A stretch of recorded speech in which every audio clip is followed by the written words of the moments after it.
الحمد لله نحمده ونستعينه ونستغفره ونؤمن به ونتوكل عليه ونعوذ بالله من شرور أنفسنا ومن سيئات أعمالنا من يهده الله فلا مضل له ومن يضلله فلا هادي له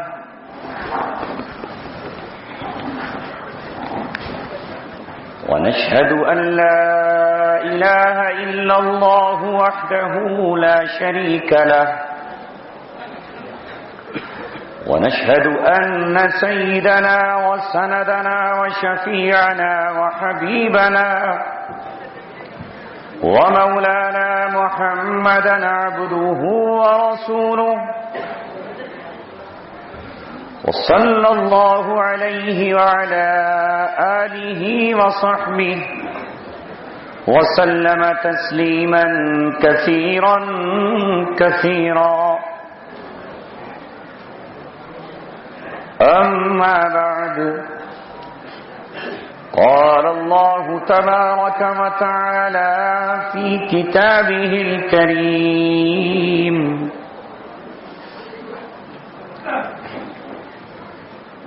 إنا نحن نزلنا الذكر وإنا له لحافظون صدق الله العلي العظيم قال رسول الله صلى الله عليه وسلم إن الله يرفع بهذا الكتاب أقواما ويضع به آخرين أو كما قال رسولنا ونبينا محمد صلى الله عليه وسلم صدق الله العلي العظيم وصدق رسوله النبي الكريم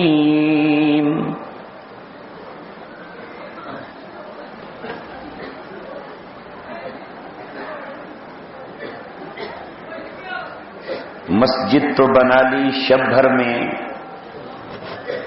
ایمان کی حرارت والوں نے، مسجد تو بنا لی شب بھر میں ایمان کی حرارت والوں نے، من اپنا پرانا پاپی ہے برسوں میں نمازی بن نہ سکا۔ کیا خوب امیر فیصل کو پیغام دیا سنوسی نے، تو نام و نسب کا حجازی ہے پر دل کا حجازی بن نہ سکا۔ اقبال بڑا اپدیشک ہے، من باتوں میں موہ لیتا ہے، گفتار کا غازی بن تو گیا، کردار کا غازی بن نہ سکا۔ آج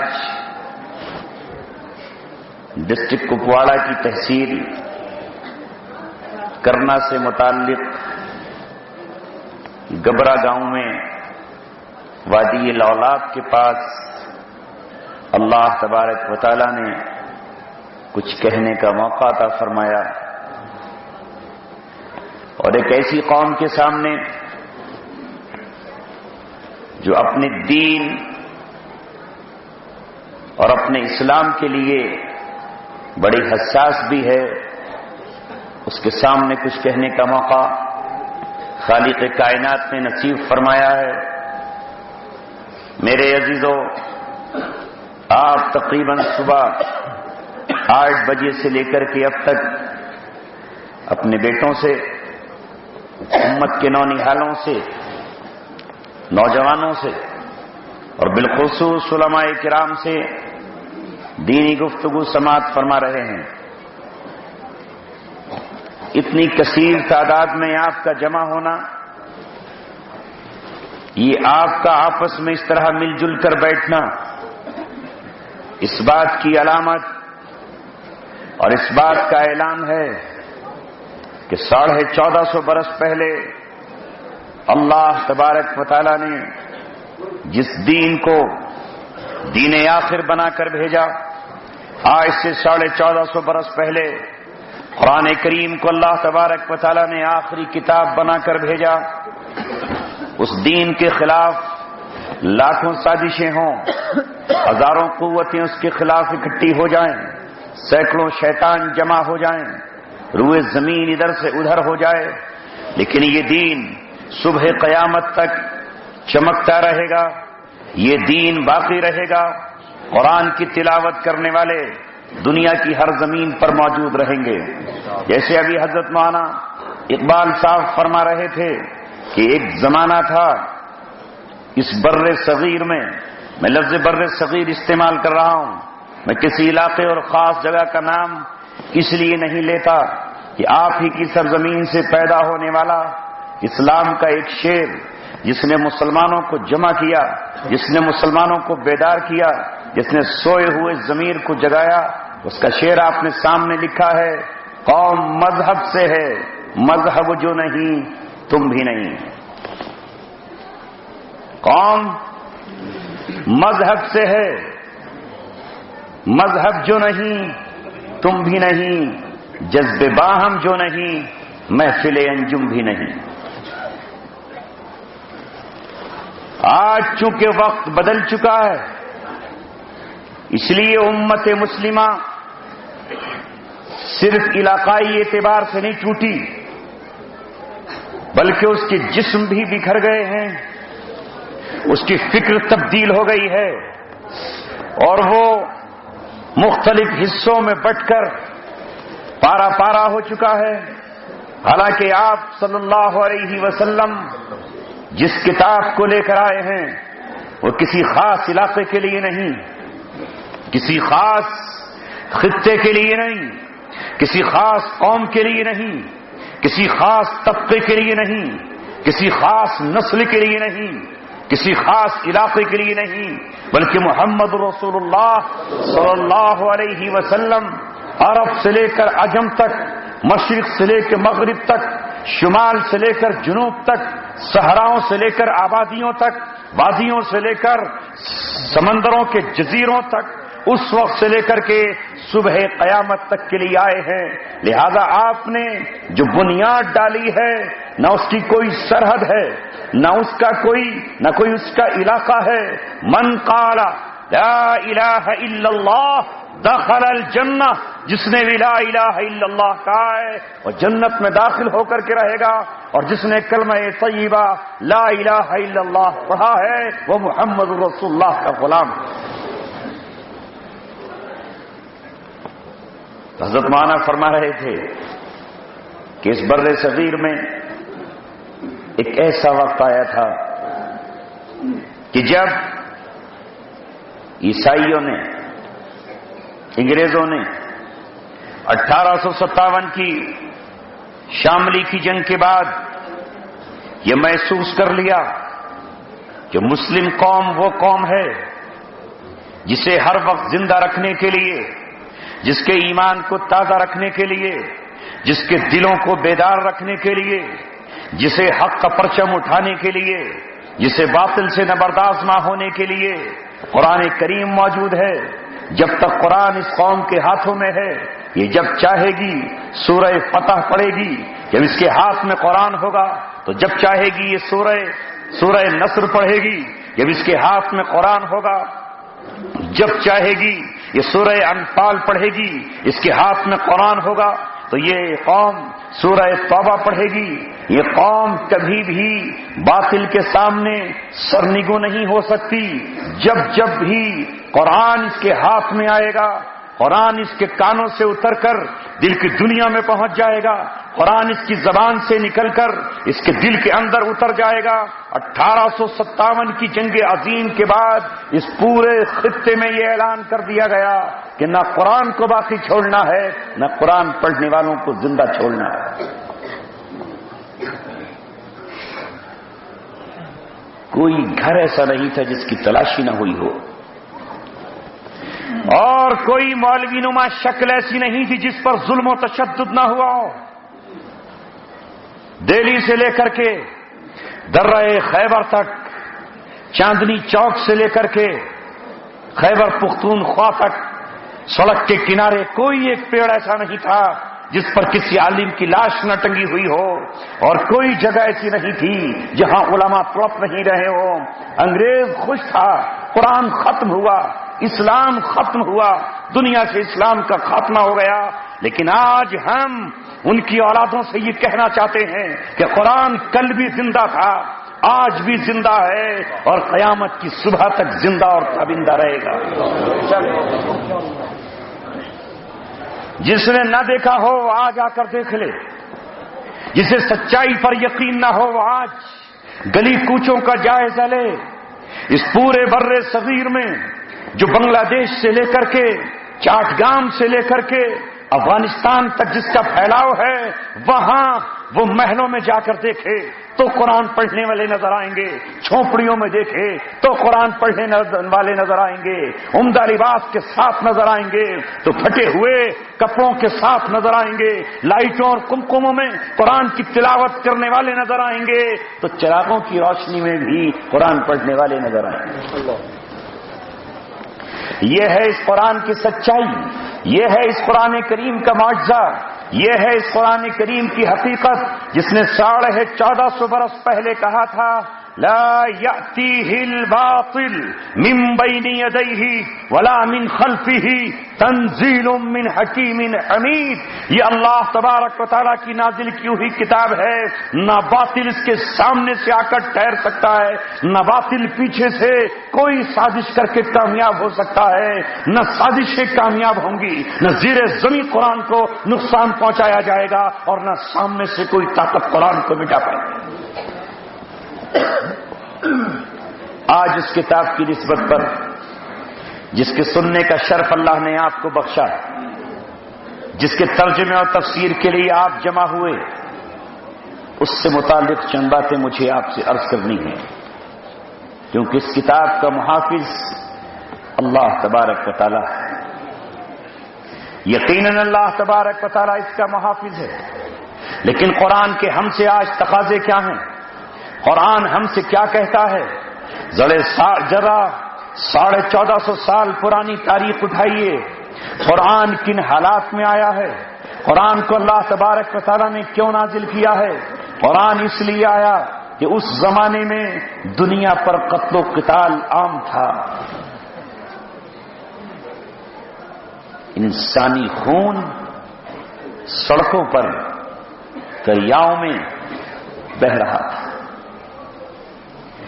کوئی انسانی خون کی قیمت جاننے والا نہیں تھا۔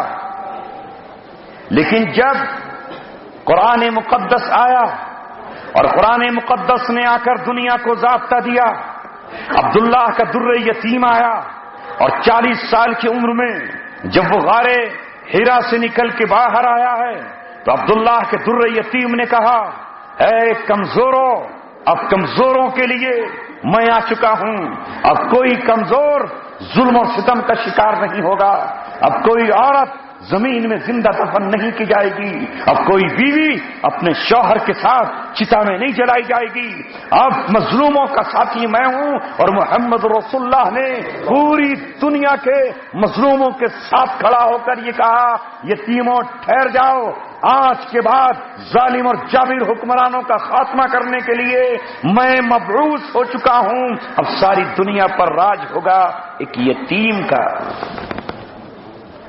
کون سا زمانہ تھا جب یتیموں کا مال لوٹ لیا جاتا، جب یتیم کو قتل کر دیا جاتا، جب یتیم کچھ کہہ نہیں سکتا تھا۔ آؤ تاریخ کا ایک واقعہ ہم آپ کو سناتے ہیں۔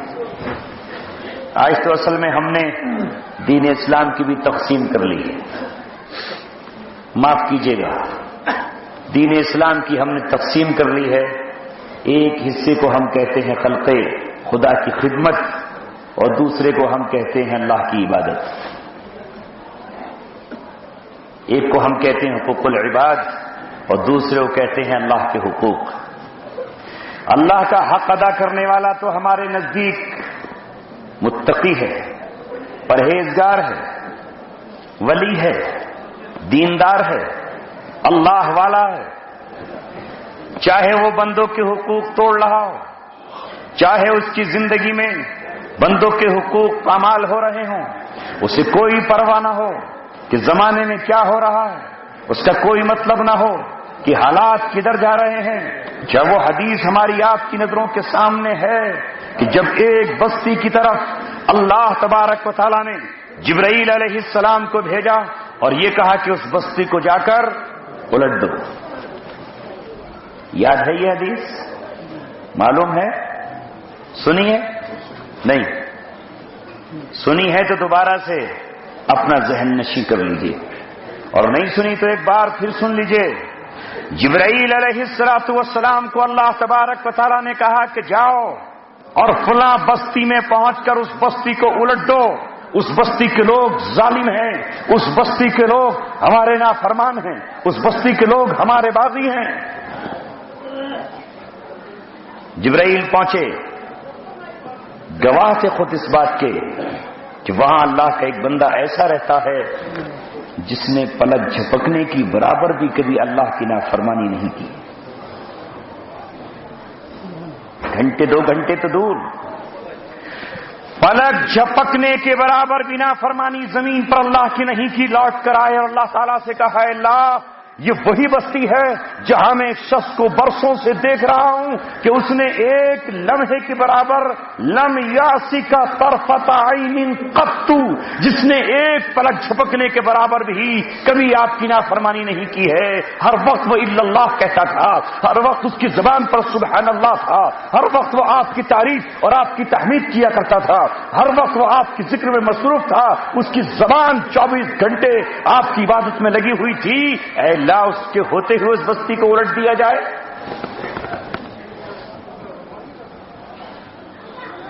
اللہ تبارک و تعالیٰ نے فرمایا، جبریل ہاں مجھے بھی معلوم ہے کہ وہ ہے، لیکن میں جانتا ہوں کہ وہ اپنی کٹی میں بیٹھا رہا، وہ اپنی جھونپڑی میں بیٹھا رہا، وہ اپنے خلوت قدے میں بیٹھا رہا، وہ اپنی تنہائی میں میری عبادت کرتا رہا۔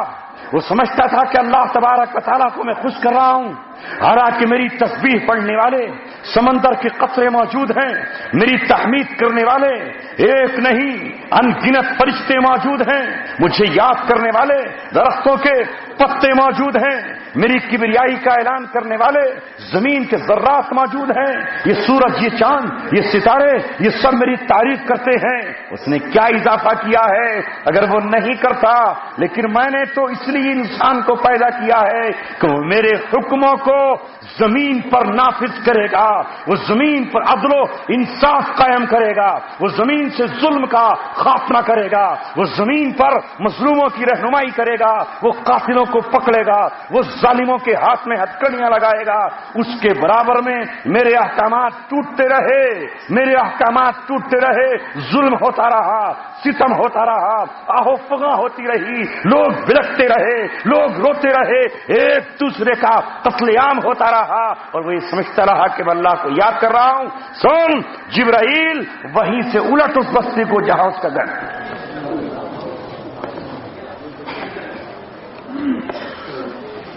جس دین پر آپ قائم ہو وہ حضرت عیسیٰ علیہ السلام کا دین نہیں ہے۔ ہم نے تو نہ جانے کہاں سے اپنے دین کو حضرت عیسیٰ کا دین بنا لیا۔ ہمارا دین دین محمد صلی اللہ علیہ وسلم ہے، محمد الرسول اللہ کا دین ہے۔ ہم نے تو نبی پاک صلی اللہ علیہ وسلم کی سیرت کو پڑھا ہی کہاں ہے، پڑھنے کی تاب ہی کہاں ہم میں، سننے کا جذبہ ہی کہاں ہم میں۔ نبی پاک صلی اللہ علیہ وسلم کی زندگی کے 53 سال ہیں وہ جو آپ صلی اللہ علیہ وسلم نے گزارے ہیں، کہاں؟ مکہ معظمہ میں، اور 10 سال ہے محمد رسول اللہ صلی اللہ علیہ وسلم کے وہ جو گزرے ہیں مدینہ منورہ میں۔ 40 سال ہے نبوت کے پہلے کا زمانہ اور 23 سال ہے نبوت کے بعد کا زمانہ۔ 23 سال قرآن اترتا رہا، 13 سال مکہ میں اترا ہے اور 10 سال مدینہ منورہ میں اترا ہے۔ جو مسلمان محمد رسول اللہ کو اپنا نبی مانتا ہے، اپنا رسول مانتا ہے، اپنا قائد اور رہبر مانتا ہے، اپنا رہنما اور رہبر مانتا ہے، اپنا نبی اور پیغمبر مانتا ہے، اس کی ذمہ داری یہ ہے کہ وہ مکی زندگی پر بھی عمل کرے اور مدنی زندگی پر بھی عمل کرے، ورنہ صرف یہ ڈھکوسلا ہے کہ وہ نعتوں میں تو کہے میرے آقا مکی اور مدنی، وہ زبان سے تو کہے میرا آقا مکی بھی ہے اور مدنی، وہ قرآن کی تلاوت کرتے وقت تو کہے ہادی سورۃ المکیہ وہادی سورۃ المدنیہ، لیکن جب مدنی صورتوں پر عمل کرنے کے نمبر آئے تو راہ فرار اختیار کر جائے، اور جب مکی صورتوں کا نمبر آئے تو صرف مکی صورتوں کو اختیار کر لے۔ یہ ظلم ہے۔ نبی پاک صلی اللہ علیہ وسلم کی سیرت اور زندگی کے ساتھ محمد رسول اللہ نے آ کر اپنے صحابہ سے کہا لا رہبانیت فی الاسلام، اسلام میں رہبانیت نہیں ہے، میں حضرت عیسیٰ کا دین نہیں لے کر آیا، میں دین اسلام اور کامل دین اسلام لے کر آیا ہوں، جس میں فتح مکہ بھی ہے، صلح حدیبیہ بھی ہے، بنو قریظہ سے مارکا بھی ہے، بنو نذیر کی جلا وطنی بھی ہے، بنو قینقاع کو مدینہ سے باہر نکالنا بھی ہے، جس میں خیبر کی فتح بھی ہے، اور جس میں مکے کی فتح بھی ہے، جس میں تبوک کا سفر بھی ہے، اور جس میں محمد رسول اللہ کا طائف کی طرف اقدام بھی ہے۔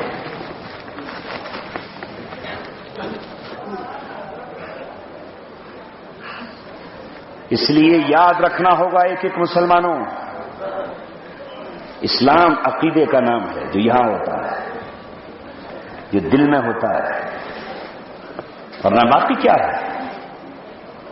اگر ہمارے اندر یہ تبدیلی نہیں آئی تو 5 انگلیاں ہماری ہیں اور 5 یہودی کی بھی ہیں۔ کیا فرق ہے یہودی میں اور ہم میں؟ کیا فرق ہے ایک عیسائی میں اور ہم میں؟ کیا فرق ہے ایک مشرک میں اور ہم میں؟ کیا فرق ہے ایک پارسی اور مجوسی میں اور ہم میں؟ کیا فرق ہے ایک اللہ کے باغی میں اور ہم میں؟ فرق یہ ہے کہ ہم اللہ تبارک و تعالیٰ کی کتاب کو، قرآن کو اللہ کی کتاب مانتے ہیں، یہودی اس کو اللہ کی کتاب نہیں مانتا۔ فرق یہ ہے کہ ہم حضرت عیسیٰ علیہ السلام کو اللہ کا بیٹا نہیں مانتے، اللہ کا رسول اور اس کا پیغمبر مانتے ہیں، اور عیسائی اللہ تبارک و تعالیٰ کا بیٹا مانتے ہیں۔ فرق یہ ہے کہ ہم سورج کو رب نہیں مانتے، سورج کو خدا نہیں مانتے، اور مجوسی سورج کو خدا مانتے ہیں، پارسی سورج کو خدا مانتے ہیں۔ ہم میں اور یزیدیوں میں فرق یہ ہے کہ یزیدی 2 خدا مانتے ہیں، ایک اہرمن کو مانتا ہے اور ایک اور یزدہ کو مانتے ہیں، اور ہم صرف اللہ تبارک و تعالیٰ کو مانتے ہیں۔ دنیا والے نہیں سمجھتے اس فرق کو کہ ایک اللہ کا باغی ہے اور ایک اللہ تعالیٰ کا باغی نہیں ہے۔ وہ یہ مانتے ہیں کہ مرنے کے بعد دوبارہ پھر جنم ہوگا، پھر مرنے کے بعد پھر پنرجنم ہوگا، پھر جنم ہوگا، پھر جنم ہوگا۔ وہ 7 جنم مانتے ہیں اور ہم 7 نہیں، ایک ہی جنم مانتے ہیں، مرنے کے بعد دوبارہ اٹھائے جائیں گے۔ فرق کہاں ہے؟ فرق ہے دل اور دماغ میں، فرق ہے عقیدے میں، ورنہ کھانے پینے کے اعتبار سے تو سب ایک۔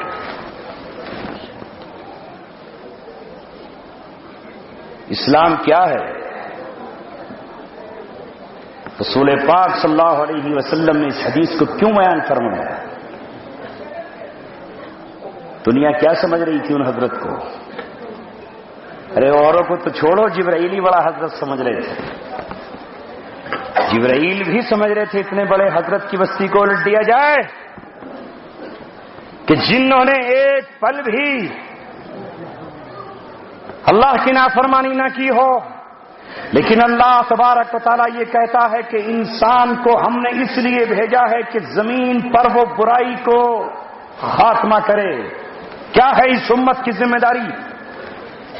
کنتم خیر امۃ اخرجت للناس تأمرون بالمعروف وتنہون عن المنکر وتؤمنون باللہ۔ ایک ایک آیت کے ایک ایک ٹکڑے پہ اگر تشریح کرنے چلیں تو قربان ہو جائیے۔ کنتم خیر امۃ، تم بہترین امت ہو اس لیے کہ گائے کا گوشت کھاتے ہو، اس لیے بہترین امت ہو کہ بکرے کو چٹ کر جاتے ہو، اس لیے بہترین امت ہو کہ نمکین اور لپٹن چائے پیتے ہو، اس لیے بہترین امت ہو کہ وادی کشمیر میں ٹھنڈے علاقے میں رہتے ہو؟ یہ کہا قرآن کس لیے بہترین امت ہو؟ تأمرون بالمعروف، تم اچھائیوں کا حکم کرتے ہو، وتنہون عن المنکر، اور برائیوں کو روکنے کا حکم نہیں کرتے، وتنہون عن المنکر، اور برائیوں کو مٹا دیتے ہو، جڑ سے ختم کر دیتے ہو۔ محمد رسول اللہ اپنے چند دیوانوں کے ساتھ مدینہ منورہ ہجرت فرما کر گئے، اور جب مدینہ منورہ ہجرت فرما کر گئے تو مدینہ منورہ میں عبداللہ بن ابی زناکاری کے اڈے چلاتا تھا۔ نام کیا تھا؟ عبداللہ۔ ہم تو نام سے بھی دھوکہ کھا جاتے ہیں، جسے ہم نے دیکھا کہ عبداللہ ہے بس سمجھتے ہیں کہ یہ تو بہت ہی متقی ہوگا۔ کھاتے ہیں دھوکہ کہ نہیں؟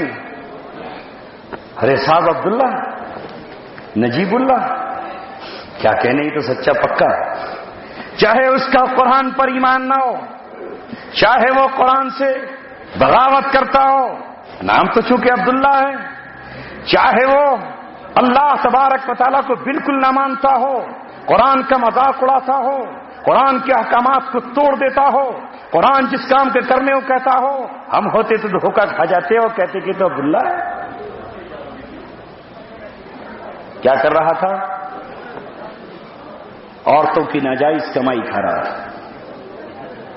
کچھ باندیاں اور کچھ لونڈیاں اس کے زمانے میں تھیں جو زنا کے پیشے پر تھیں۔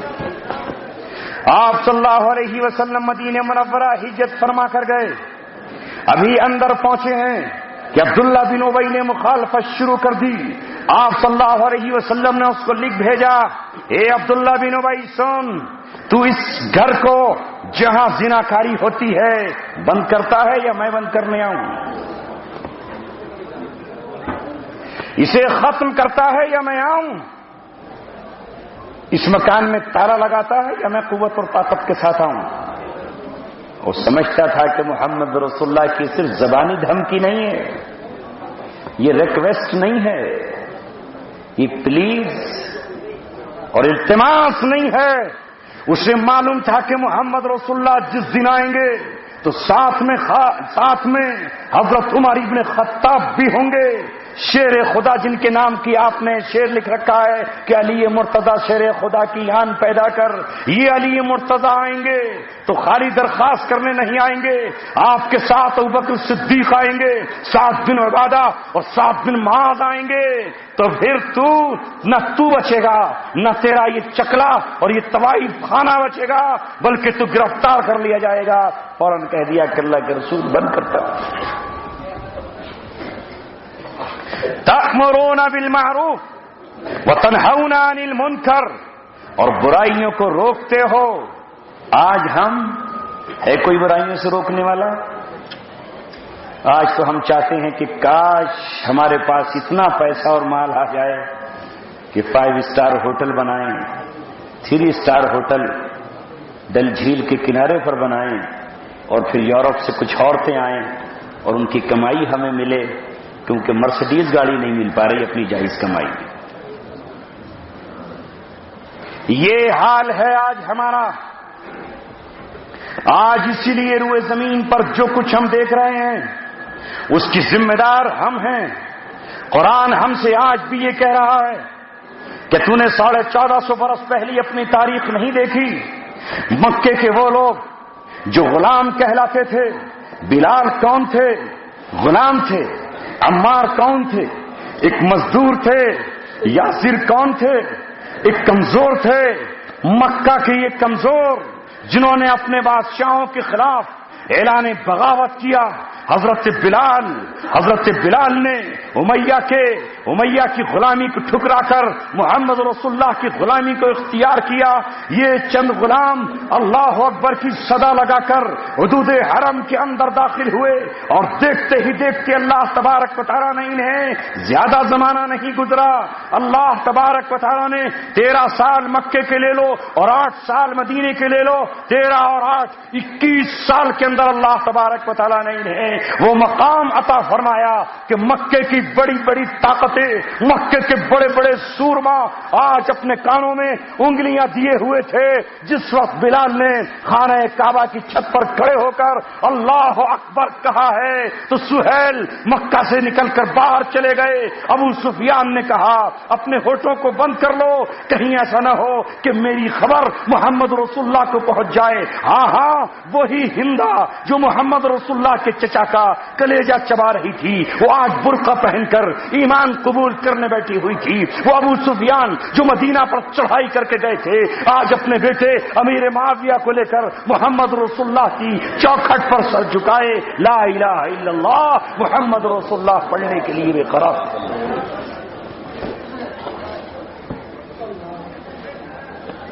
بات وہی ہے جو علامہ اقبال نے کہی، اہل کشمیر تو اقبال ہی کو پڑھ لیں، مگر ہم کیسے پڑھ لیں؟ کیونکہ اقبال کو پڑھیں گے تو پھر بڑا مشکل ہے، شیکسپیئر کو پڑھنے پہ کچھ ملے گا،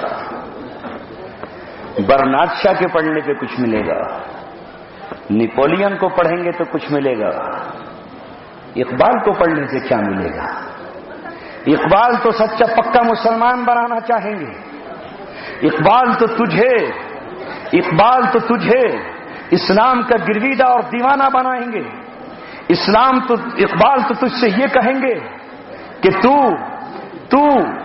طارق بن زیاد بن جا، کہ جب ایک بہن کی آواز موسیٰ بن نصیر تک پہنچی، جبکہ اس بہن سے اس زمانے کے مسلمانوں کا رشتہ ایمان کا رشتہ بھی نہ تھا، اسلام کا رشتہ بھی نہ تھا، وطن کا رشتہ بھی نہ تھا، قومیت کا رشتہ بھی نہ تھا، وہ ایک عیسائی بیٹی تھی۔ ہائے وہ کیا زمانہ تھا کہ اس زمانے میں عیسائی بیٹیاں بھی اپنی آبرو کی قیمت جانتی تھیں، وہ بھی اپنی آبرو نہیں گنوا سکتی تھیں۔ اس عیسائی بیٹی نے اپنے باپ سے آ کر کہا میں ناپاک ہو گئی، میں منہ دکھانے کے قابل نہ رہی، میں مریم کے مشن پہ نہ رہی، میں حضرت عیسیٰ کے دین پہ نہ رہی، میری آبرو ٹکڑے ٹکڑے ہو چکی ہے، مجھے پامال کر دیا گیا ہے، مجھے ناپاک کر دیا گیا ہے۔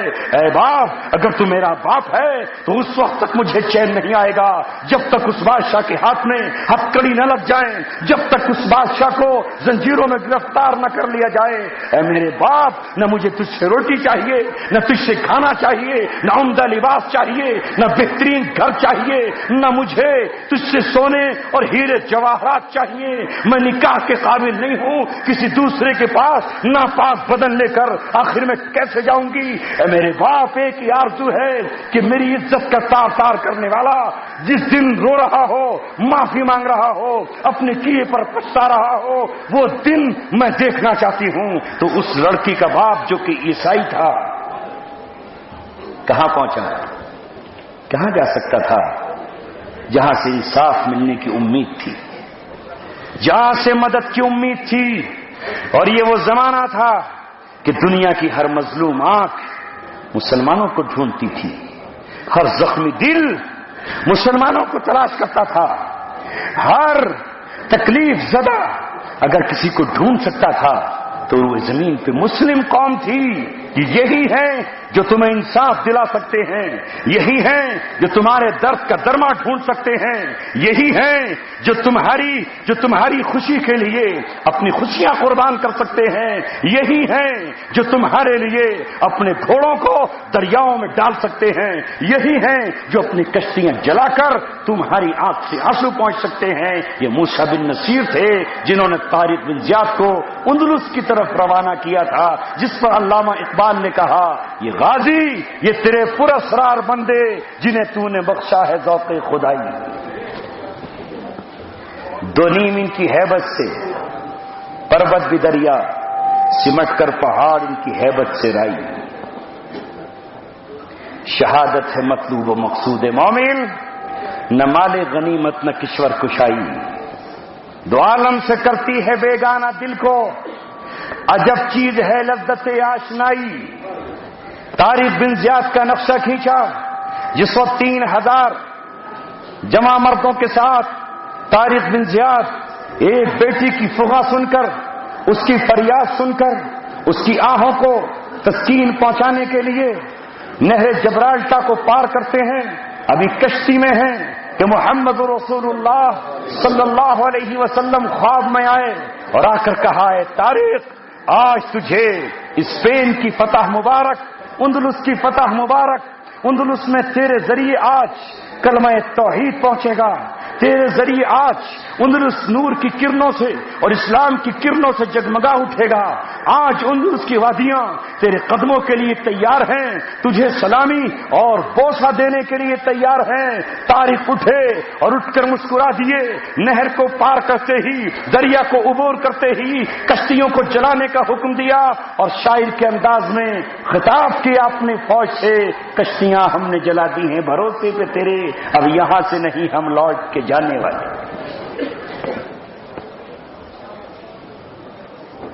تو علامہ اقبال تو کہیں گے طارق بن جاؤ، آپ حضرات اور ہم کہیں گے طارق بن کے کیا ملے گا، سلمان خان بن کے کچھ ملے گا،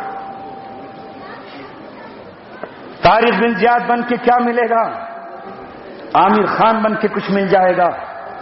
آج کا نوجوان حسن دیا اللہ تبارک و تعالیٰ نے، خوبصورتی عطا فرمائی اللہ تبارک و تعالیٰ نے، یہ خوبصورت آنکھیں کس کی ہیں، یہ بہترین لب و رخسار کس نے دیے ہیں، یہ عمدہ گلا کس نے دیا ہے، یہ لمبا قد کس نے عطا کیا ہے، کہ یہ تیری اپنی دین ہے؟ افریقہ کے اگر تو جنگلوں میں ہوتا تو کیا حسن مل سکتا تھا، تو بھی انہیں کی طرح سیاہ اور کالا کلوٹا ہوتا، لیکن یہ حسن اللہ تبارک و تعالیٰ کا آرزو رکھتا ہے، اسے بھیج دوں کسی یہودی پروڈیوسر کے ہاتھ، اسے بھیج دوں کسی عیسائی فلم انڈسٹری کے مالک کے ہاتھ، یہ گلا ملا اور اس گلے کے ذریعے تو چاہتا ہے کہ یہ بک جائے کسی طرح کسی فلم میں کام کرنے والے اس کے ڈائریکٹر کے پاس، تاکہ میں اس گلے کے ذریعے سے دنیا کما سکوں، اس گلے کے ذریعے سے میں چند سکے کما سکوں، اس گلے کے ذریعے سے میں کچھ درہم اور دینار کما سکوں۔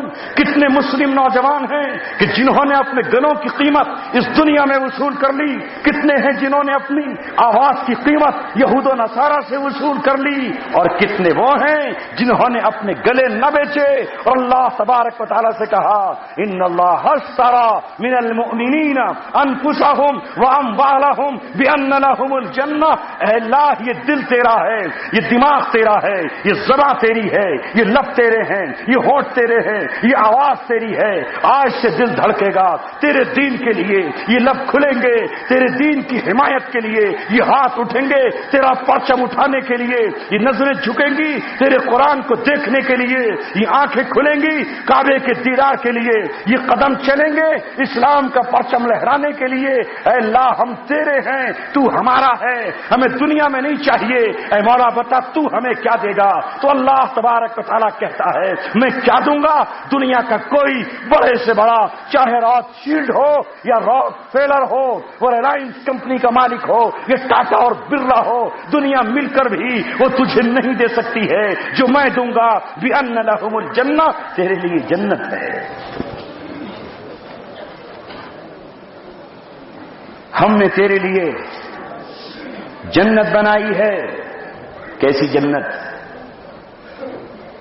یہ تو دنیا کی جنت ہے جہاں آپ رہتے ہو، جسے ارض نذیر کشمیر کہا جاتا ہے، کہ جسے اللہ نے بنایا ہو اہل ایمان کے لیے اس کا کیا کہنا ہوگا، اس کے حسن و جمال کا کیا کہنا، وہاں ملنے والی حوروں کا کیا کہنا۔ اگر وہ کلائی زمین پر دکھا دے تو چاند مان پڑ جائے، اگر وہ کلائی زمین پر دکھا دے تو سورج شرما جائے، اگر سمندر میں تھوک دے تو سارے سمندر کا کھارا پانی اس کے لعاب اور تھوک سے میٹھا ہو جائے۔ وہ جنت جس میں اللہ تبارک و تعالیٰ نے چشمہ زنجبیل بنایا ہے، جس میں اللہ تبارک و تعالیٰ نے چشمہ سلسبیل بنایا ہے، وَيَطُوفُ عَلَيْهِمْ وِلْدَانٌ مُخَلَّدُونَ، جس جنت میں اللہ تبارک و تعالیٰ نے ایسے ولدان اور ایسے غلام رکھے ہیں کہ جو تیرے چاروں طرف گھوم رہے ہوں گے۔ اِذَا رَأَيْتَهُمْ، جب بھی تو انہیں دیکھے گا، فَمَّا رَأَيْتَهُمْ نَعِيمًا وَمُلْكًا كَبِيرًا، چاروں طرف تجھے نعمتیں کی نعمتیں نظر آ رہی ہوں گی، باغ کے باغ نظر آ رہے ہوں گے، تیری حکومت ہی حکومت ہوگی اس دنیا پر۔ تیری حکومت اگر مل جائے تجھے، جس میں ساری دنیا تجھے مل جائے، عرب بھی مل جائے، عجم مل جائے، فرانس و روم بھی مل جائیں، تو یہ دنیا اس جنت سے 70 گنا کم ہے۔ وہ ملے گی کہ تو ایسے دیکھے گا کہ جیسے وہ بکھرے ہوئے موتی۔ آج سودا کرنے کا وقت ہے، آج سودا کرنے کا وقت ہے۔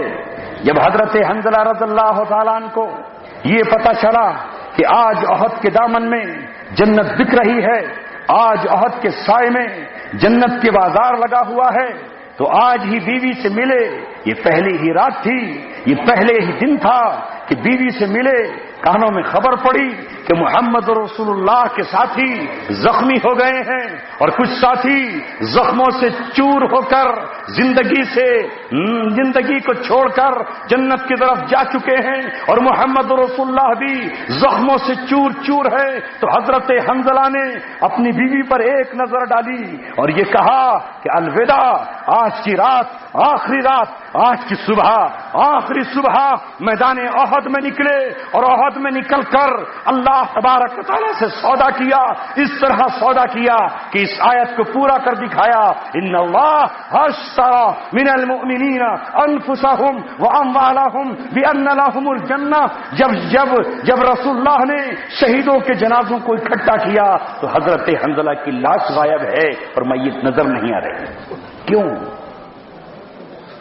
تھوڑی دیر کے بعد جسم سے پانی کے قطرے ٹپک رہے ہیں، بالوں سے جنت کے قطروں کی بوندیں گر رہی ہیں۔ رسول پاک صلی اللہ علیہ وسلم نے جب بیوی سے پوچھا تو بیوی نے کہا، حنظلہ نے صحبت کے بعد، ناپاکی کے بعد پانی کو ہاتھ تک نہیں لگایا اور کہا کہ احد کے دامن میں جنت بک رہی ہے، جنت کے ٹکٹ کٹ رہے ہیں، رسول اللہ زخمی ہیں۔ اے بیوی، آج کے بعد تجھے مبارک، حوریں میرا انتظار کر رہی ہیں۔ اس ناپاکی کی حالت میں جب وہ دنیا سے رخصت ہوئے تو فرشتے ان کی لاش کو اٹھا کر لے گئے اور کہا ہم تجھے غسل دے کر لائیں گے، جنت سے غسل دے کر لائے۔ وہ دن ہے اور آج کا دن ہے۔ حضرت حنظلہ کو غسیل الملائکہ کہا جاتا ہے۔ بات میں یہ عرض کر رہا تھا کہ میرے دوستوں اور عزیزوں، بدلتے ہوئے زمانے کے ساتھ کچھ دین کا تصور ہمارے ذہنوں سے اوجھل ہوا، اور ہم نے اللہ تبارک و تعالیٰ کے حقوق کو تو دین جانا، لیکن مظلوموں کی آہوں کو دین نہیں جانا، کمزوروں کی مدد کو دین نہیں جانا، یتیموں کے حقوق کو دین نہیں جانا۔ آؤ محمد رسول اللہ صلی اللہ علیہ وسلم کی سیرت کا ایک واقعہ، جو آپ کے مکی زندگی کا سیرت کا واقعہ ہے، وہ آپ کے سامنے سناتا ہوں، جسے ہر تفسیر آپ کی سیرت لکھنے والے نے بیان کیا۔ ظاہر ہے کہ جب زمین پہ اللہ کا قانون نہ ہو، جب زمین پر وحی الہی قانون کی شکل میں موجود نہ ہو، اور جب کوئی خلیفہ اللہ کا روئے زمین پر موجود نہ ہو، تو جنگل پر، تو زمین پر انسانوں کا راج نہیں، جانوروں کا راج ہوتا ہے۔ پھر زمین پر جنگل کا قانون ہوتا ہے، قانون نام کی کوئی چیز نہیں ہوتی، اس لیے کہ اللہ نے اپنے تمام باغیوں کو جانور قرار دیا ہے۔ اولئک کالانعام بل اضلهم سبیلا، جنہیں ہم انسان سمجھ رہے ہیں وہ انسان نہیں، وہ جانور ہوتے ہیں۔ یہی حال ہر دور میں ہوتا ہے۔ جب جاہلیت زمین پہ قابض ہوتی ہے تو انسانوں کے خون کے قطروں کی کوئی حفاظت نہیں کرتا، انسان کے جسموں کی حفاظت نہیں کی جاتی، معصوموں پر رحم نہیں ہوتا۔ آج مشرق سے لے کے مغرب تک چونکہ دنیا پر جنگل راج قائم ہے، اس لیے آپ دنیا میں پوچھیں ہیومن رائٹس کس چیز کا نام ہے؟ ہیومن رائٹس نہیں، اینیمل رائٹس ہیں۔ ہیومن رائٹس ہیں نہیں، اینیمل رائٹس ہیں، جانوروں کے حقوق ہیں۔ مور نہیں مارا جا سکتا کیونکہ قومی پرندہ ہے، اسے مارا تو قتل کا مقدمہ لگے گا۔ شیر کو نہیں مارا جا سکتا، کیونکہ وہ جانور ہے، انسانوں کو کھانے کے لیے اسے پیدا کیا گیا ہے۔ شیر کے تحفظ کا قانون بن گیا، مور کے تحفظ کا قانون بن گیا، اسی طرح چیتے کے تحفظ کا قانون بن گیا، ہرن کے تحفظ کا قانون بنا ہوا ہے، جنگل کے نیل گائے اور جانوروں کے تحفظ کا قانون بنا ہوا ہے۔ اگر مور زخمی ہو تو اس کے لیے ہاسپٹل ہیں، تنظیمیں ہیں، اس کو بچانے کی کوشش کی جائے گی۔ جانور زخمی ہو تو بچانے کی کوشش کی جائے گی، لیکن انسانوں کے بچے تڑپتے رہیں، انسانوں پر ظلم و ستم ہوتا رہے، کوئی کچھ کہنے والا نہیں ہے۔ زیادہ دور کیوں جا رہے ہو؟ 7 جولائی سے لے کر کے آج تک فلسطین، غزہ اور سرزمین عرب پر جو کچھ دنیا دیکھ رہی ہے وہ ہم نہیں، عیسائی تک بلک اٹھے، ہندوستان کا میڈیا تڑپ اٹھا، دنیا بھر کے لوگ بلا اٹھے، مگر کہاں ہے کہ جو کسی کے ماتھے پر شکن ہو؟ مگر کون ہے جو آگے بڑھ کر یہ کہے، جو آگے بڑھ کر یہ کہے کہ یہ کیا ہو رہا ہے؟ قصور نوجوان کا ہو سکتا ہے، قصور بالغ کا ہو سکتا ہے، لیکن وہ بچہ جو ابھی ماں کے پیٹ میں ہے، جس نے کوئی جرم نہیں کیا ہے، اسے کیوں قتل کیا جا رہا ہے؟ آخر وہ معصوم بچہ جس کی عمر 2.5 سال ہے، اس کا کیا قصور ہے؟ اس بوڑھے کا کیا قصور ہے؟ اس معصوم کا کیا قصور ہے؟ لیکن کوئی کہنے والا نہیں، اس لیے کہ روئے زمین پر رب کا قانون نہیں، جاہلیت کا قانون ہے۔ ایسا ہی ہوتا ہے۔ جب محمد رسول اللہ صلی اللہ علیہ وسلم تشریف لائے تو کہاں؟ ارے کہیں اور کی بات تو چھوڑو، مکہ کے اندر، اور مکہ بھی نہیں، خانہ کعبہ میں، خانہ کعبہ کے اندر بازار لگتے ہیں، ظالم ظالم کا ساتھ دیتا ہے، قاتل قاتل کا ساتھ دیتا ہے، بڑا بڑے کا ساتھ دیتا ہے، ڈاکو ڈاکو کا ساتھ دیتا ہے، چور چور کا ساتھی ہے، کوئی مظلوم کی طرف دیکھنے والا بھی نہیں۔ واقعہ لکھا ہے سیرت کی کتاب میں، ایک بچہ دور دراز گاؤں سے یتیم اپنے اونٹ لے کر آیا اور بیچنے کے لیے بازار میں کھڑا ہو گیا۔ اسے بکریوں کے اور جانوروں کے بازار لگتے ہیں تو جن کے بڑے باپ باپ ہوتے ہیں وہ خود چلے جاتے ہیں، جن کی سائے اٹھ جاتے ہیں ان کی ماں اپنے پڑوسیوں کے ساتھ اپنے بچوں کو بھیج دیتی ہے کہ بیٹا یہ جانور تو بیچ دینا، فلاں تیرے چچا یا فلاں رشتہ دار ہیں، قیمت ان کو دے دینا اور واپس گھر آ جانا۔ ایسا ہی ایک بچہ اس وقت جب محمد رسول اللہ صلی اللہ علیہ وسلم مکہ میں ہیں، تشریف فرما ہیں، یہ بچہ اونٹ خوبصورت، اونٹ خوبصورت، ابو جہل جو جاہلیت کا امام تھا اس کی نظر ان اونٹوں پر پڑی، فوراً ٹال گیا۔ اس کے ساتھ کوئی بڑا نہیں ہے، اس کے ساتھ کوئی طاقتور نہیں ہے۔ اس بچے سے اونٹ کی قیمت پوچھی، بتا ان اونٹوں کی قیمت کیا ہے؟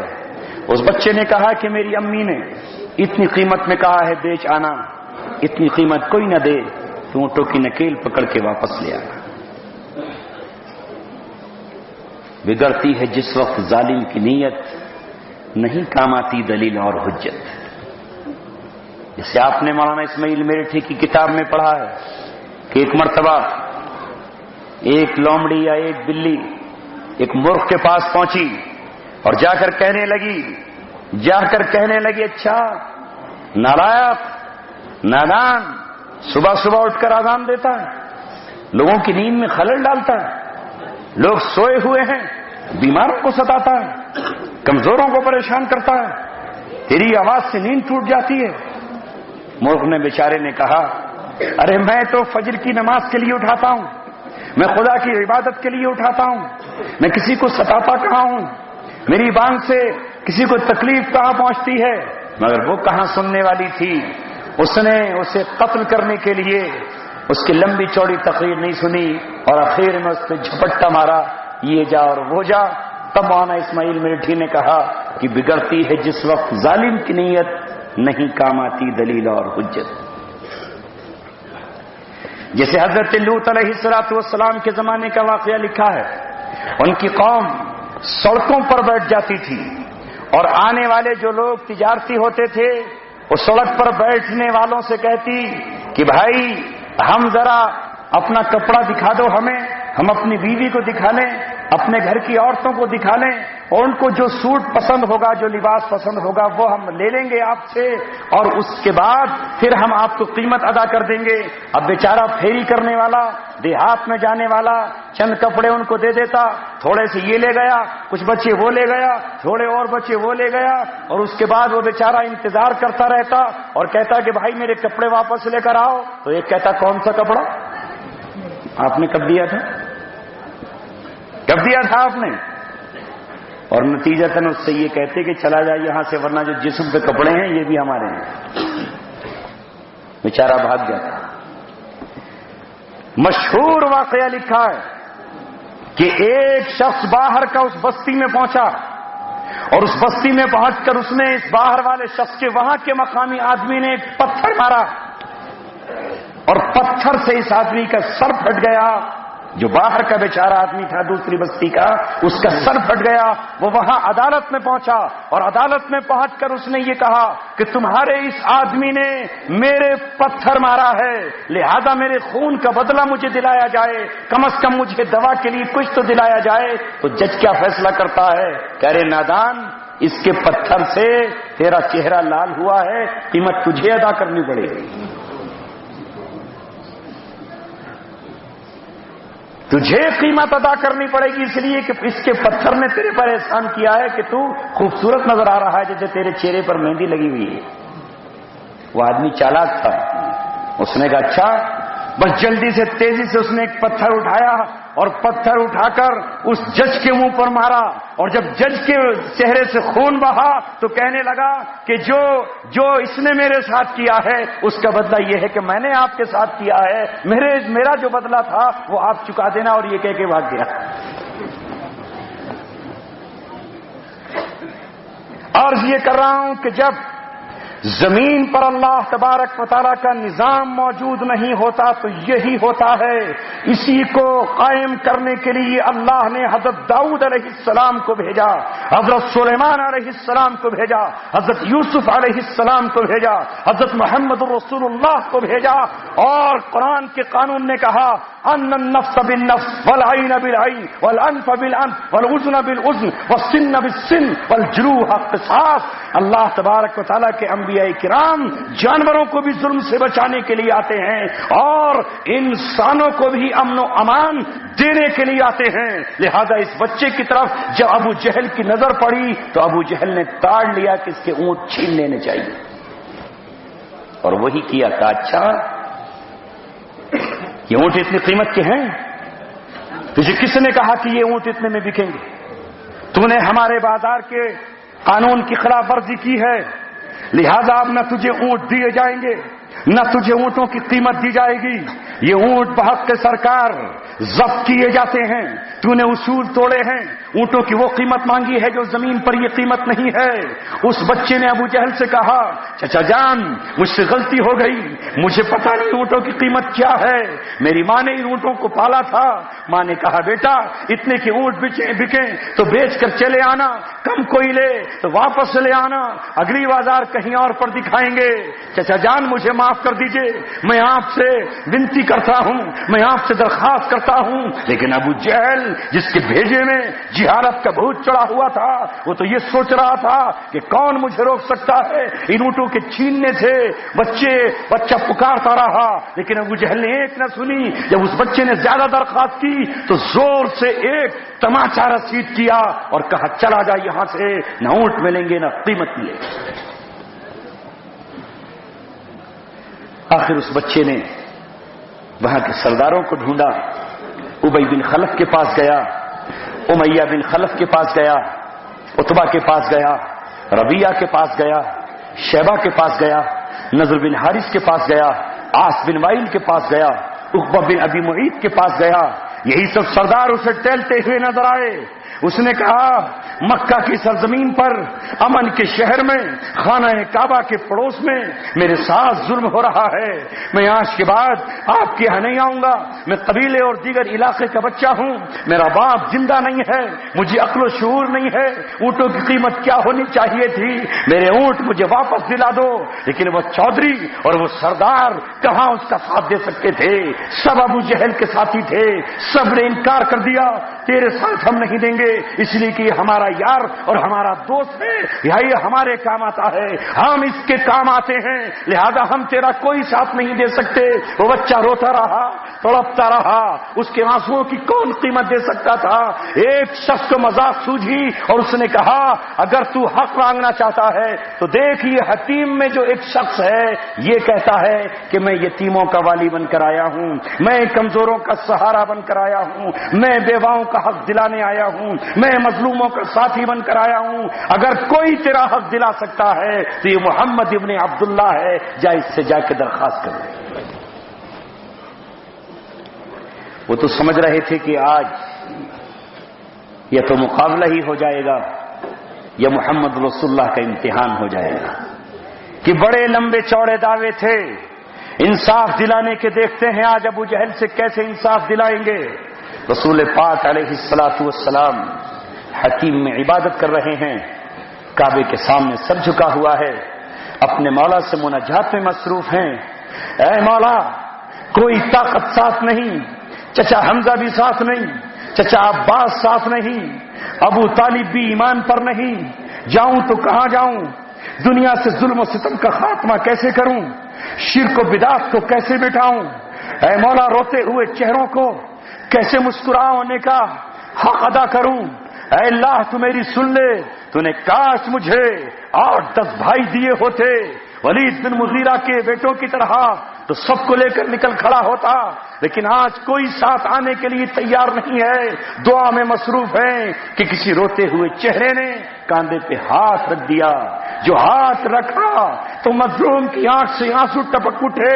محمد رسول اللہ نے بچے کو سینے سے لگایا اور بتا درد کیا ہے، غم کیا ہے، بچے نے سبکنا شروع کر دیا، ہچکیاں لے کر رونا شروع کر دیا، آپ نے پیٹھ تھپتھپائی اور کہا میرے لال، میرے لخت جگر، تکلیف بتا، کس نے ظلم اور ستم کیا ہے؟ بچے کی انگلی سیدھی ابو جہل کی طرف اٹھی، نہ میرے اونٹ دیتا ہے نہ اونٹوں کی قیمت دیتا ہے، میں روتے روتے تھک چکا ہوں، سفارش کرتے کرتے میری آواز بیٹھ گئی ہے، اشارہ آپ کی طرف کیا ہے، آپ میرا حق دلا سکتے ہیں، کیا آپ میرا حق دلائیں گے؟ محمد رسول اللہ نے کہا رب کعبہ کی قسم، آج میرا بھی امتحان ہے، تیرا امتحان ہے، یا تو تیرا حق تجھے اونٹوں کی قیمت دلا کر رہوں گا یا اونٹ تجھے واپس مل کے رہے۔ مکے کے سردار ہنس رہے ہیں کہ محمد رسول اللہ ابو جہل سے کیا کہیں گے۔ سرور کائنات محمد رسول اللہ صلی اللہ علیہ وسلم سیدھے ابو جہل کے پاس گئے اور جا کر کہا اسی وقت ابھی یا تو ان اونٹوں کی نکیل اس بچے کے ہاتھ میں دے، ورنہ ان کی جو قیمت اس بچے نے مانگی ہے وہ ادا کر، یہ تیرے باپ کا مال نہیں ہے، تو اس کا حقدار نہیں ہے، اور آج وقت آ گیا ہے اس یتیم کو اس کا حق دلانے کا۔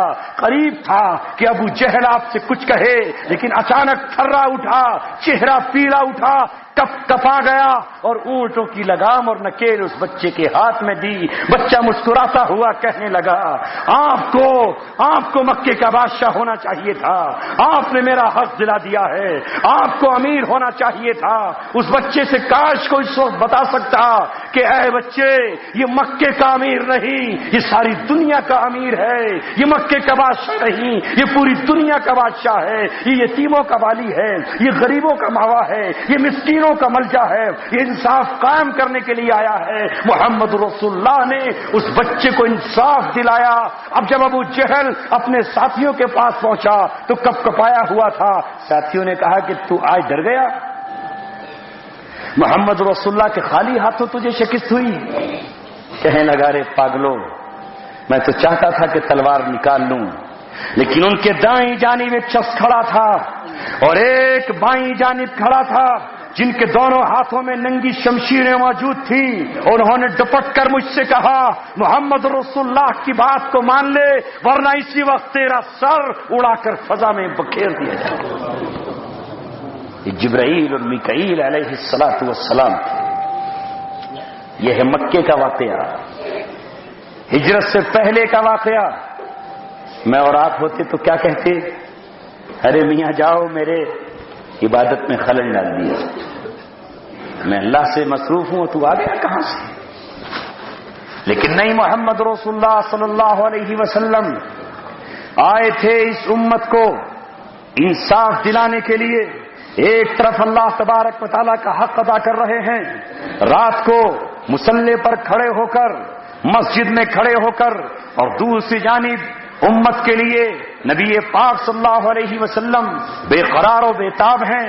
آج امت کو محمد رسول اللہ صلی اللہ علیہ وسلم کی پوری زندگی پر عمل کرنا ہوگا۔ اگر ہم نماز کو عبادت سمجھتے ہیں تو یقیناً نماز عبادت ہے، ہم اگر حج کو عبادت سمجھتے ہیں تو یقیناً خانہ کعبہ کا طواف عبادت ہے، لیکن زکوٰۃ دینا بھی تو اسلام کا فرض رکن ہے، یہ بھی تو فرض رکن ہے۔ آپ صلی اللہ علیہ وسلم یتیموں کو تلاش کرتے ہیں، عید کا دن ہے اور ایک بچہ تنہا کھڑا ہوا ہے، باقی بچے کھیل رہے ہیں، ہنس رہے ہیں، مسکرا رہے ہیں، لیکن آپ صلی اللہ علیہ وسلم کی نظر مسکرانے والے بچوں کے ساتھ اس پر پڑی جس کے چہرے پر مسکراہٹ کے آثار نہ ہیں، جو غمزدہ ہے، جو سہما ہوا ہے، جو الگ رنجیدہ بیٹھا ہے۔ آپ نے پوچھا میرے بچے تو ان بچوں کے ساتھ کیوں نہیں کھیلتا؟ تو اس نے کہا کہ میں کیسے کھولوں، میرا باپ مر چکا ہے، ماں کے پاس پیسے نہیں کہ مجھے یہ کھلونے لا کر دے دیتی، ان کے کھلونے ہیں، یہ مجھے چھونے نہیں دیتے، مجھے اپنے پاس نہیں بٹھاتے، سب نے میٹنگ کر لی ہے کہ اسے اپنے ساتھ نہیں کھلانا ہے، یہ ہمارے کھلونوں سے کھیلنا چاہے گا۔ رسول پاک صلی اللہ علیہ وسلم نے اس بچے کا ہاتھ پکڑا اور وہ عید کا دن تھا، ہاتھ پکڑنے کے بعد اپنے گھر لے کر آئے اور حضرت عائشہ سے کہا اے عائشہ تیرا بیٹا لے کر آیا ہوں، حضرت فاطمہ سے کہا تیرا بھائی لے کر آیا ہوں، اگر تیرے پاس حسن و حسین کے کپڑے ہوں تو آج اس کو دے دے۔ حضرت عائشہ سے غسل دینے کے لیے کہا، غسل دلانے کے بعد آنکھوں میں سرما لگانے کے بعد عمدہ لباس حسن و حسین کا پہنانے کے بعد آج اس بچے کو آپ نے اپنے کاندھے پر بٹھایا۔ کاندھے پر کون بیٹھا ہے؟ آج یہ یتیم بیٹھا ہے، دائیں ہاتھ میں حسن کی انگلی ہے تو بائیں ہاتھ میں حسین کی انگلی ہے۔ اس شان کے ساتھ آج یہ بچہ عیدگاہ کی طرف جا رہا ہے کہ باقی بچے حسرت کی نگاہوں سے دیکھ رہے ہیں، اور کتنوں نے تو یہ کہا کاش آج ہمارے باپ نہ ہوتے، ہمیں رسول اللہ کے قدموں پہ چلنے کا شرف تھا۔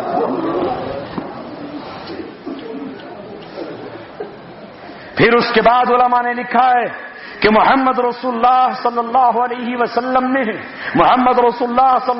وسلم نے اس بچے کو ممبر پر اپنے ساتھ بٹھایا، ممبر کی سیڑھیوں پر بٹھایا اور یتیموں کے حقوق بیان کیے، اور حقوق بیان کرتے ہوئے کہا اے لوگوں، اگر کسی نے کسی یتیم کے سر پہ ہاتھ رکھ دیا، کھانا کھلانا تو بہت آگے کی بات ہے، پانی پلانا تو بہت بڑی بات ہے، کپڑے پہنانا تو بہت اونچی بات ہے، اس کی کفالت کرنا تو بہت اونچی بات ہے، صرف سر پہ اگر تم ہاتھ رکھ دیتے ہو تو جتنے بال ہاتھ کے نیچے آئیں گے اتنی نیکیاں تمہارے نامہ اعمال میں لکھی جائیں گی۔ محمد رسول اللہ صلی اللہ علیہ وسلم آئے تھے اس لیے کہ پوری دنیا کے یتیموں کو ان کا حق دلائیں، بیواؤں کو ان کا حق دلائیں، کہ دنیا جانتی نہیں ہے جب بیوائیں جوتیوں کی ٹھوکروں میں تھی اور جب کوئی کسی بیوہ کو سینے سے لگانے تیار نہیں تھا، ساری دنیا اور ساری دنیا کا سماج بیوہ کو ناگن اور قاتل کہتا تھا، اسے آگ میں زندہ جلا دیا جاتا، اسے قبر میں زندہ دفن کر دیا جاتا، اسے شوہر کا قاتل کہا جاتا اور اسے اپنے بچوں کا دشمن کہا جاتا۔ اس ہندوستان میں بھی یہ ستی پرتھا چلتی تھی اور عرب میں بھی یہ قانون تھا، یہ اباغن ہے، یہ منحوس ہے، یہ ناگن ہے، کیا اس عورت کے ساتھ گزرتی تھی کہ جس کا شوہر انتقال کر گیا ہو اور اب اس زندہ عورت کے جلنے کا نمبر آ جاتا تھا؟ وہ عورت روتی تھی، لوگوں میرا شوہر مجھ سے جدا ہو گیا ہے، مجھ سے پوچھو مجھ سے زیادہ دکھی کون ہے، مجھ سے زیادہ آج پریشان کون ہے؟ شوہر چلا گیا، جانے دو میں صبر کر لوں گی، لیکن مجھے کیوں مارتے ہو، مجھے کیوں قتل کرتے ہو؟ یہ میری ننھی سی جانیں ہیں، یہ معصوم سے بچے ہیں، یہ کس کے آنچل میں سوئیں گے، یہ کس کے سینے پر اپنا سر رکھ کے سکون حاصل کریں گے؟ مجھے جینے دو، میں پوری زندگی بھیک مانگوں گی، میں پوری زندگی لوگوں کے برتن صاف کر لوں گی، لیکن میں اپنی اولاد کو رات کو تو سکون دے سکوں گی۔ لیکن معاشرہ ایسا تھا کہ اس بیوہ کو قتل کر دیتا۔ ایسے میں 571 عیسوی میں پیدا ہونے کے بعد محمد رسول اللہ نے 25 سال کی عمر میں اس قانون کو توڑ دیا اور اپنے پیروں کے نیچے مسل دیا اور عرب کی سرزمین پر انقلاب برپا کر دیا۔ اعلان کیا عبداللہ کا در یتیم خدیجہ سے نکاح کرے گا جو بیوہ ہے، جو 2 شوہروں سے بیوہ ہے۔ آج اس نبی کے احسانات دنیا بھول گئی اور خود مسلمان بھول گیا۔ میرا نبی، اس کائنات کا نبی، جب آخری سفر اس دنیا سے شروع کر رہا ہے آخرت کی طرف اور جا رہے ہیں آپ اس دنیا سے، امام بخاری سے پوچھئے، علماء سے پوچھیں کہ آپ صلی اللہ علیہ وسلم کی زبان پر امت کے لیے کون سی وصیت ہے؟ کیا کہنا چاہتے ہیں آپ امت سے؟ پوری زندگی نصیحت کرتے رہے، قرآن کی شکل میں بہت کچھ دے دیا، حدیث کی شکل میں رہنمائی کے لیے سب کچھ دے دیا، 53 سال نہیں بلکہ 63 سال کی زندگی نمونہ بنا کر دے دی، اور اپنے ماننے والوں سے کہا جب بھی تمہیں ضرورت پیش آئے کہ مسائل کو کیسے حل کرنا ہے تو مسئلے کا حل کر لینا۔ جب کسی ایسی سرزمین پر بیٹھے ہو جہاں اسلام پر چلنا ممکن نہ ہو، جہاں اسلام پر چلنا تمہارے لیے ضروری مشکل ہو جائے، جہاں ایمان کی حفاظت نہ کر سکو، جہاں اسلام کا قانون پورا نہ کر سکو، تو پھر میری طرح ایک دن اونٹ پہ سوار ہونا، اگر چھپنا پڑے تو غار میں چھپ جانا، لیکن کسی ایسے شہر کی طرف چلے جانا جہاں اپنے اسلام پہ عمل کر سکتے ہو۔ یہ ہجرت کہلائے گا، یہ ہجرت کہلائے گا۔ اور جب دشمن تمہیں وہاں بھی چین سے رہنے نہ دیں، اور جب وہاں بھی اسلام پر چلنے نہ دیں، اور جب وہاں بھی اللہ کی کتاب پہ عمل کرنے نہ دیں، اور بہت زیادہ قوت اور طاقت لے کر چلے آئے، تو پھر میری سنت کو زندہ کرتے ہوئے بدر کا سما پیدا کر دینا۔ اور جب ایسا مرحلہ پیش آ جائے کہ ضرورت اس بات کی ہو کہ دشمنوں سے صلح کرنی ہے، صلح کے بغیر کام نہیں چلے گا، ابھی تھوڑے حالات اور بدلنے ہیں، تو پھر حدیبیہ کی طرح صلح کے صلح نامے لکھ لینا اور میری سنت کو زندہ کر دینا۔ جب مظلوم کسی شہر کی تمہیں پکاریں، کسی ملک کے مظلوم تمہیں آواز دیں، تو فتح مکہ کی طرح اپنے لشکروں پر کجاوے کس کر آ جانا اور اس شہر کو فتح کر کے امن و امان قائم کر۔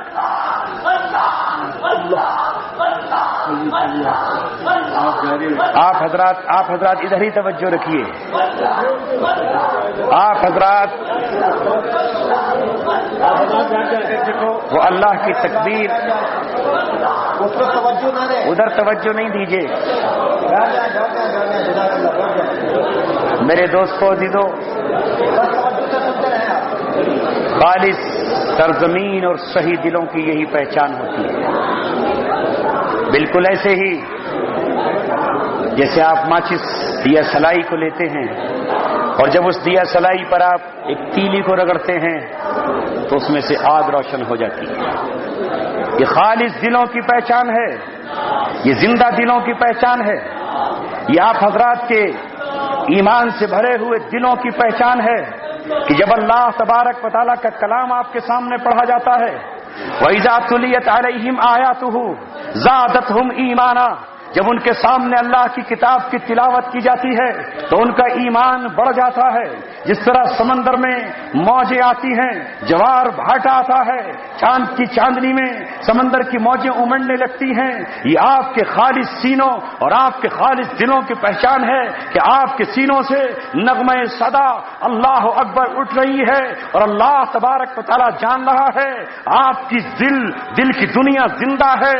بالکل اسی طرح جس طرح 1450 سال پہلے عرب کی سرزمین پر عرب کے لوگوں کا دل زندہ تھا، باقی دنیا مردہ تھی. کوئی نہیں تھا جو اللہ کی کتاب کو اٹھا سکتا تھا، کوئی نہیں تھا اس وقت جو محمد رسول اللہ کا ساتھی بن سکتا تھا، کوئی نہیں تھا جو اللہ کی کتاب کی حفاظت کر سکتا تھا. وہ صرف عرب کے سارا کے نوجوان تھے، وہ صرف عرب کی قوم تھی جسے آج سے 1450 برس پہلے اللہ تبارک و تعالیٰ نے قبول کیا تھا پوری دنیا کی امامت کے لیے. الحمدللہ اس بر صغیر میں آپ کے دل وہ ہیں کہ جن کے دل اسلام کی عظمت سے بھرے ہوئے ہیں. اس لیے قرآن کی جب آیت آپ کے سامنے تلاوت کی جاتی ہے تو قرآن کی آیت کی سچائی بن کر آپ کانپ اٹھتے ہیں. وَإِذَا تُلِيَتْ عَلَيْهِمْ آيَاتُهُ وَجِلَتْ قُلُوبُهُمْ آپ کے دل کپ کپا اٹھتے ہیں. یہ اس کی نشانی اور زندہ علامت ہے. ورنہ ہم ملک کے مختلف کونوں میں جاتے ہیں، تقریریں بھی کرتے ہیں، روتے بھی ہیں، لیکن یہ کیفیات نہیں ملتی. اس نعمت پر آپ اللہ تبارک و تعالیٰ کا شکر ادا کریں. اللہ تبارک و تعالیٰ نے آپ کو بڑے بڑے مدارس اور اہل علم دیے ہیں. اللہ نے آپ کو منتخب کیا ہے. میں نے کل ہی احمد آباد کی سرزمین پر ایک شعر پڑھا تھا علامہ اقبال کا. کل بھی اللہ تبارک و تعالیٰ نے عربوں کو قبول فرمایا. کیا تو نے صحرا نشینوں کو یکتا، نظر میں فکر میں اذان سحر میں. اللہ اکبر. ہم تو جب بھی علامہ اقبال کو پڑھتے ہیں آپ یاد آ جاتے ہیں. اپنے اساتذہ کے اساتذہ دارالعلوم دیوبند میں نور بکھیرنے والے مولانا انور شاہ کشمیری کو پڑھتے ہیں تو آپ حضرات یاد آ جاتے ہیں. ہم نے آپ کے ہی اولادوں سے اور آپ ہی کی سرزمین سے بہت کچھ سیکھا ہے اور اس سرزمین پر آئے ہیں. کہنے کا عرض و مقصد یہ ہے کہ محمد رسول اللہ صلی اللہ علیہ وسلم کی آخری وصیت آپ کو سنا کے انشاءاللہ رخصت ہوتا ہوں. کل شام تک میں آپ کے سامنے بولنے کے قابل اور لائق بھی نہیں تھا، آواز بے پناہ بیٹھی ہوئی تھی، لیکن پھر اللہ تبارک و تعالیٰ نے جذبے دیے. آخری وصیت آپ صلی اللہ علیہ وسلم نے فرمائی الصلاۃ الصلاۃ. اے میری امت نماز کو ضائع مت کرنا، نماز کو ضائع مت کرنا، کیونکہ سب سے پہلا کام مکہ معظمہ میں جو محمد رسول اللہ نے کیا ہے وہ نماز ہے. قرآن کے نزول کے بعد اقرأ بسم ربک الذی خلق کے آ جانے کے بعد سب سے پہلا پتھر، سب سے پہلی اینٹ اور سب سے پہلا فریضہ جو ادا کیا محمد رسول اللہ نے تلواروں کے سائے میں، نیزوں کے سائے میں، دشمنوں کے جبر و ظلم اور استبداد کے سامنے وہ نماز ہے.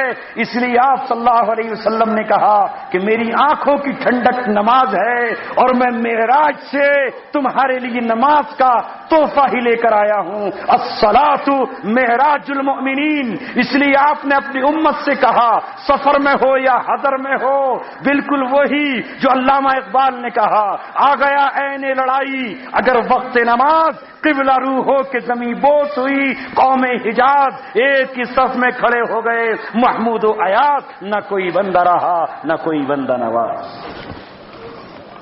نماز نہیں چھوڑنا، یہ اسلام کا ایک ستون ہے. جس نے نماز کو قائم کیا اس نے اسلام کو قائم کیا. اس سے آپ نے فرمایا کہ خالص اللہ کا حق نماز ہے، حقوق اللہ سے غافل نہیں ہونا.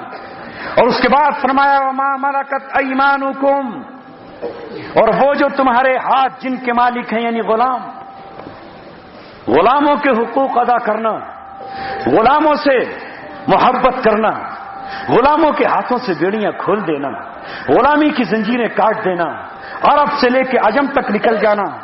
اپنے صحابہ کو حکم فرمایا کہ ایک شخص کو اللہ تبارک و تعالیٰ نے ماں کے پیٹ سے آزاد پیدا کیا ہے، کسی بندے کو حق نہیں ہے کہ وہ اسے غلام بنائے۔ جب صحابہ نکلے ہیں افریقہ کی طرف، جب وہ نکلے ہیں رستم کے دربار میں، جب وہ پہنچے ہیں روما کی سلطنت میں، تو لوگوں نے ان سے کہا ارے کیوں آئے ہو؟ تمہارے پاس تو بہت ساری سرزمین ہے، کتنی زمین چاہیے، کتنا سونا چاہیے، کتنے باغ چاہیے، کتنی جائیداد چاہیے، کتنی لمبی حکومت چاہیے؟ تو صحابہ نے کہا حکومت نہیں چاہیے، حکومت نہیں چاہیے، ہم تو زمین پر اپنا بستر بچھا کر سو جاتے ہیں، ہمیں قالینیں نہیں چاہیے۔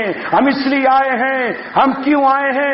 نخرج العباد من عبادت العباد الى رب العباد، ہم بندوں کو بندوں کی غلامی سے نکال کر اللہ تبارک و تعالیٰ کی غلامی میں داخل کرنے آئے ہیں۔ ومن ضیق الادیان الى سعة الاسلام، ہم دوسرے دینوں کی تنگی سے نکال کر اسلام کی وسعتوں میں لے جانے کے لیے آئے ہیں۔ ومن جور الدنیا الى عدل الاسلام، اور ہم دنیا کی ظلم اور ستم سے، دوسرے باطل دینوں کے ظلم سے نکال کر اسلام کی روشنی میں لانے کے لیے آئے ہیں۔ تو اللہ کے رسول نے آخری وصیت کی کہ صحابہ سو نہ جانا، آزاد دنیا کی طرف نکلنا اور انسانوں کے ہاتھوں سے پیروں سے غلامی کی بیڑیاں توڑ دینا اور انہیں آزادی کی زندگی نصیب فرمانا۔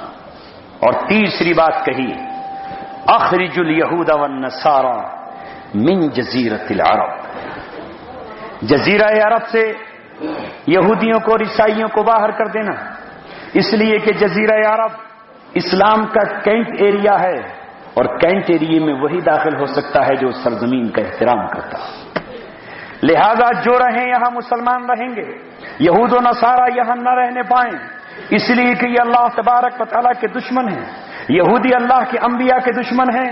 یہ تین حکم نبی پاک صلی اللہ علیہ وسلم نے دیے، اور تینوں ایسے جامع پیغام ہیں جو امت کو آج سمجھ لینا چاہیے۔ نمبر ایک، اللہ کا حق نہیں چھوڑنا ہے۔ بعض لوگ کہتے ہیں میاں اللہ تعالیٰ چاہے گا تو اپنا حق معاف کر دے گا، اللہ رحیم ہے۔ اللہ کے رسول پہلے کہہ رہے ہیں کہ پہلے اللہ کا حق ادا کرو، اور کچھ لوگ یہ کہتے ہیں کہ میاں اللہ تبارک و تعالیٰ کا ہی ہم حق ادا کر رہے ہیں، ہم اللہ تعالیٰ کی یاد میں 24 گھنٹے لگے ہوئے ہیں۔ نہیں، بلکہ بندوں کا حقوق بھی ادا کرنا ہے۔ اگر تیرے پڑوس میں بھوکا ہے تو اس بھوکے کو تجھے کھانا کھلانا ہوگا، ورنہ یاد رکھ وہ عورت جو بلی کو بھوکا رکھتی ہے اور تہجد میں مصروف رہتی ہے، وہ عورت جو نماز پڑھتی ہے لیکن بلی کو آزاد نہیں چھوڑتی کیڑے مکوڑے کھانے کے لیے، وہ جہنم کے انگاروں میں محمد رسول اللہ نے دیکھی ہے۔ بندوں کا حق بھی ادا کرنا ہے۔ ماں اگر تیری بوڑھی ہے تو اب بوڑھی ماں کا بھی حق ادا کرنا ہے، اگر بیوی تیری جوان ہے تو اس کا حق بھی ادا کرنا ہے، اگر بچہ تیرا ہے تو اس بچے کا بھی حق ادا کرنا ہے، تجھ پر تیرے جسم کا بھی حق ہے۔ جب دو صحابی نے یہ بات کہی کہ میں تو پوری رات نماز پڑھوں گا اور دن کو روزہ رکھوں گا، اور دوسرے صحابی نے کہا کہ میں اب کبھی بھی اپنی بیوی سے کسی عورت سے نکاح نہیں کروں گا، ہمیشہ اللہ کو یاد کروں گا، تو نبی پاک صلی اللہ علیہ وسلم نے فرمایا سنو انی اخشاکم واتقاکم، تم مجھ سے زیادہ اللہ سے ڈرنے والے نہیں ہو، تم مجھ سے زیادہ متقی نہیں ہو۔ میں نے نکاح بھی کیے ہیں، میری بیویاں بھی ہیں، میری بیٹیاں بھی ہیں، میرے نواسے بھی ہیں اور نواسیاں بھی ہیں۔ انی اصوم و افطر، میں روزہ بھی رکھتا ہوں اور افطار بھی کرتا ہوں۔ انی انام، میں سوتا بھی ہوں، وہ ایقظ، اور میں جاگتا بھی ہوں، میں قیام بھی کرتا ہوں۔ اور آپ نے فرمایا فمن رغب عن سنتی فلیس منی، جو میری سنت کو زندہ نہ کرے وہ مجھ سے نہیں ہے۔ حقوق اللہ، حقوق العباد دونوں ادا کرنے ہیں۔ اور تیسرا آپ نے حکم فرمایا کہ سیاست سے، پولیٹیکل اسلامی سیاست کی بات کر رہا ہوں، دنیاوی نہیں کبھی غلط مطلب لے جاؤ، اس سے بھی اپنے آپ کو بچا کے نہیں رکھنا ہے۔ عمر ابن خطاب کا ذکر ابھی آ رہا تھا، ایک بچے نے ان کی سیرت پہ تقریر کی تھی، میں سن رہا تھا۔